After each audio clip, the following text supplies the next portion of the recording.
नमस्कार दोस्तों, आज हमारे चैनल पे आपका स्वागत है। आज हम बात करेंगे हिंदुस्तान जिंक लिमिटेड के बारे में। दोस्तों वीडियो चालू होने से पहले एक छोटी सी रिक्वेस्ट है, अगर आप हमारे चैनल पर नए हैं तो प्लीज़ चैनल को सब्सक्राइब करें। साथ ही साथ वीडियो को लाइक करें, वीडियो को अंत तक देखें, ताकि जो भी इम्पोर्टेंट इन्फॉर्मेशन मैं आपको आप तक प्रोवाइड कराता हूँ, उसके बारे में अच्छे से जानें। और मेरा किसी भी प्रकार का कोई ऐसा सजेशन नहीं है कि आप इस स्टॉक को खरीदें, केवल एजुकेशनल पर्पज़ के लिए मैं वीडियो बना रहा हूँ। तो दोस्तों चलिए हम बात करते हैं, इसमें हम हिंदुस्तान जिंक लिमिटेड के कंपनी के बारे में, कंपनी का बिजनेस, टेक्निकल और फाइनेंशियल सारी चीज़ें के बारे में बात करेंगे।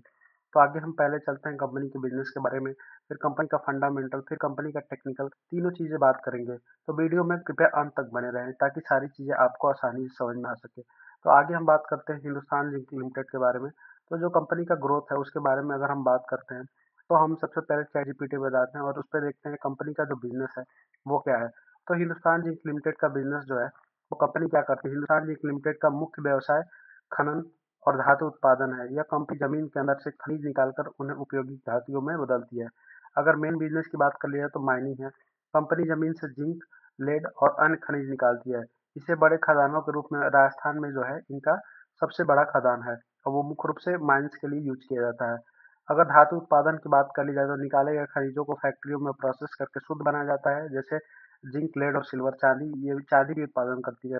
अगर इसकी बात कर ली जाए तो ये भारत में सबसे बड़ा जो कंपनी है वो चांदी का उत्पादक है। सिल्वर खनन के दौरान उप उत्पादक के रूप में मिलता है।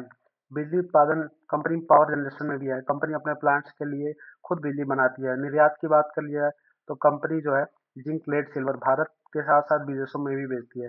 कंपनी का प्रोडक्ट कहाँ यूज होता है उसके बारे में बात कर लेते हैं। तो कंपनी का प्रोडक्ट जो जिंक कंपनी बनाती है उसका लोहे को जंग से बचाने के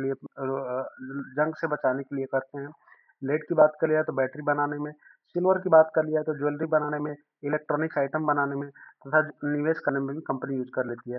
आगे कंपनी के जो बिजनेस है उसके फ्यूचर ग्रोथ के बारे में बात कर लेते हैं। तो भविष्य में कंपनी की ग्रोथ के मुख्य कारण इंफ्रास्ट्रक्चर और भारत की ग्रोथ। भारत सरकार ने बड़े infrastructure project 12 lakh crore plus खर्चा किया है। इससे जिंक की मांग बढ़ेगी, क्योंकि इसका उपयोग लोहे से जंग से बचाने में किया जाता है।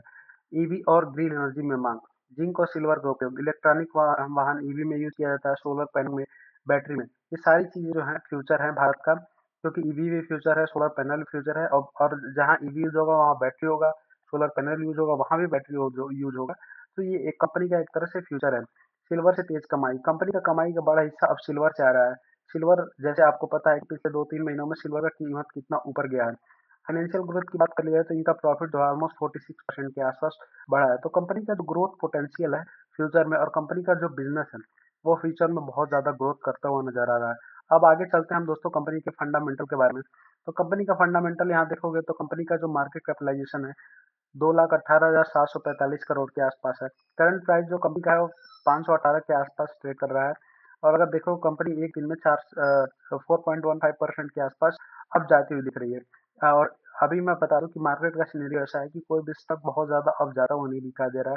फिर भी हिंदुस्तान जिंक एक दिन में 4% के आसपास अब जाती हुई दिख रही है। तो आप सोच सकते हो इस बैड सिचुएशन में भी कंपनी ग्रोथ देती हुई दिखाई दे रही है, और इसका मार्केट प्राइस जो बढ़ता हुआ नजर आ रहा है।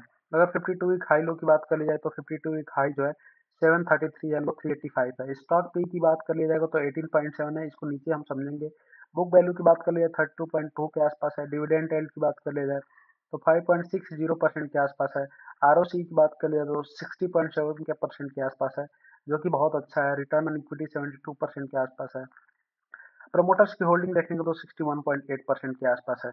आगे चलते हैं हम दोस्तों, कंपनी के पी रेशियो के बारे में बात कर रहे थे। तो कंपनी का जो पी रेशियो है, अगर कंपनी मेडन पी की बात कर लोगे तो 16.0 के आसपास इस सेगमेंट की जो भी कंपनियां ट्रेड करती हैं। लेकिन अगर इस कंपनी का पीई देखोगे तो कंपनी का पीई कभी ऑलमोस्ट 40 के आसपास ट्रेड करता था। 24 में 24 की बात करते हो तो 14.3 के आसपास था। लेकिन अभी देखोगे कंपनी का पी जो है 18.7 के आसपास है। मतलब कंपनी में ऑलमोस्ट 2 गुना ग्रोथ पोटेंशियल पी के हिसाब से देखोगे तो आपको देखने को मिल सकता है। आगे चलते हैं हम दोस्तों, तो इसमें क्वार्टरली रिजल्ट की कंपनी के बारे में बात कर ली जाए तो यहाँ पे अगर लगातार देखोगे तो कंपनी का क्वार्टरली रिजल्ट इंक्रीज होता हुआ दिख रहा है। अगर आप हम दिसंबर 2025 के क्वार्टर की सेल्स की बात करें तो यहाँ पे 10,922 करोड़ के आसपास है। जबकि दिसंबर 2024 क्वार्टर की बात करें तो 8,556 करोड़ के आसपास है। तो यहाँ भी कंपनी का जो ऑलमोस्ट 2,000 करोड़ के आसपास 2,000 करोड़ के आसपास से कंपनी का सेल जो है इंक्रीज होता हुआ नजर आ रहा है। अगर नेट प्रॉफिट की बात कर लोगे तो यहाँ पे जो अभी दिसंबर 2025 क्वार्टर का रिजल्ट आया, वहाँ पे हाईएस्ट एवर कंपनी का नेट प्रॉफिट है। अब तक जितना कंपनी ने जितने भी क्वार्टर में नेट प्रॉफिट दिया उसमें सबसे ज्यादा हाईएस्ट एवर कंपनी का नेट प्रॉफिट है। अगर लास्ट ईयर के दिसंबर कंपेरिजन से, मतलब 2024 के दिसंबर वाले क्वार्टर रिजल्ट से कंपेयर करते हो तो यहाँ पे 2,647 करोड़ के आसपास प्रॉफिट था, वो यहाँ बढ़ के 3,879 करोड़ के आसपास जाता हुआ दिख रहा है। प्रॉफिट एंड लॉस की बात कर लिया तो यहाँ पे सेल्स देखोगे टीटीएम में ट्रेलिंग 12 मंथ में हाईएस्ट एवर है। नेट प्रॉफिट की अगर बात करोगे तो ये भी हाईएस्ट एवर आपको नजर आता हुआ दिख रहा है। तो ये सारी चीजें दिखा रही है कंपनी कितनी स्ट्रांग है और कंपनी का ग्रोथ पोटेंशियल क्या है आगे। अगर बैलेंस शीट में चल के बात कर लेते हैं तो कंपनी की इक्विटी कैपिटल की बात करें तो 845 करोड़ के आसपास कंपनी के पास इक्विटी कैपिटल है। रिजर्व देखोगे तो यहाँ पे रिजर्व इंक्रीज होता हुआ नजर, अगर मार्च से कंपेयर करोगे तो यहाँ पे रिजर्व भी नजर इंक्रीज होता हुआ नजर आ रहा है, दिख रहा है आपको। कंपनी के ऊपर बारोइंग देखोगे तो ऑलमोस्ट कंपनी के ऊपर बारोइंग 11,169 करोड़ के आसपास है। आगे CWIP की बात करोगे तो लगभग लगभग 3,000 करोड़ के आसपास कंपनी के पास CWIP है। तो फिक्स असेट बात करोगे तो ये भी कंपनी के पास बहुत ज्यादा है। अगर फिक्स असेट से बारोइंग की कंपेयर करोगे तो यहाँ पे आपका फिक्स असेट ज्यादा दिखता हुआ नजर आ रहा है। इससे ये है कि कंपनी अपना बारोइंग है जब भी चाहे रीपे कर सकती है, तो कंपनी के ऊपर कोई ऐसा बारोइंग नहीं है। अगर नेट कैश फ्लो की बात करोगे तो ये फर्स्ट टाइम अगर आप देखोगे तो 2018 के बाद पॉजिटिव दिखता हुआ नजर आ रहा है 43 करोड़ के आसपास। तो ये एक बहुत अच्छा साइन है। आगे चलते हैं हम दोस्तों, कंपनी में शेयर होल्डिंग पैटर्न के बारे में बात कर लेंगे। तो प्रमोटर्स की होल्डिंग 61.8% के आसपास है। एफआईआईज का दिसंबर 2025 का क्वार्टर में देखोगे तो यहाँ पे इनका होल्डिंग बढ़ा है। डीआईआईज का थोड़ा घटा है। गवर्नमेंट का सेम एज इट इज है 27.92% के आसपास। पब्लिक का यहाँ पे 4% के आसपास। तो अगर यहाँ पे देखोगे तो लगभग लगभग एफआईआईज, डीआईआईज, प्रमोटर्स और गवर्नमेंट की होल्डिंग बात कर लोगे तो लगभग लगभग 96% जो है प्रमोटर के आसपास होल्डिंग है। तो जिस कंपनी में भी 70% के आसपास से प्रमोटर्स की होल्डिंग ऊपर होती है, वो कंपनी अच्छी कंपनी मानी जाती है और इतना जल्दी नीचे नहीं आती है। आगे चलते हैं हम दोस्तों, कंपनी का हमने बिजनेस बात कर लिया, कंपनी का फंडामेंटल बात कर लिया।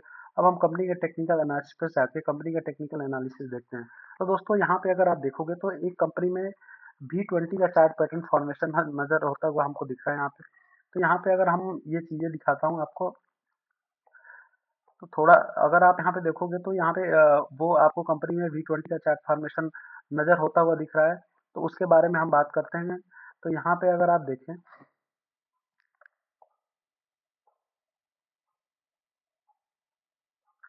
तो अगर आप यहाँ पे देखते हो तो यहाँ पे अगर आप हम मार्क करते हैं तो यहाँ पे कंपनी जो यहाँ पे लो बनाई है कब का है, 9 दिसंबर 2025 का। सेम प्राइस पे अभी यहाँ ट्रेड कर लिया, बट कंपनी में ऐसा कुछ भी रीजन नहीं है कि नीचे आने का 24 मार्च 2026 को। लेकिन कंपनी में ऐसा कोई भी रीजन नहीं है कि जिससे कंपनी का प्राइस नीचे आया, केवल ये मार्केट की वजह से कंपनी नीचे आई है। और नीचे आई है तो फिर यहाँ पे अगर आप देखे हो तो अगेन यहाँ पे जो सपोर्ट लेती है बहुत स्ट्रॉन्ग सपोर्ट है। कंपनी यहाँ पे जो सपोर्ट ले रही है, अगर यहाँ V20 की मैं बात करूँ तो V20 अगर देखते हो तो यहाँ पे V20 का फॉर्मेशन कैसे होता है, तो उसके बारे में अगर हम बात कर ले तो यहाँ से देखिए, ये जो कंपनी है यहाँ पे, यहाँ से हम लेते हैं ऊपर तक जो जो भी ग्रीन कैंडल है, अगर उसमें देखोगे तो यहाँ पे ऑलमोस्ट कंपनी 19% के आसपास ऊपर जाता हुआ दिख रही है।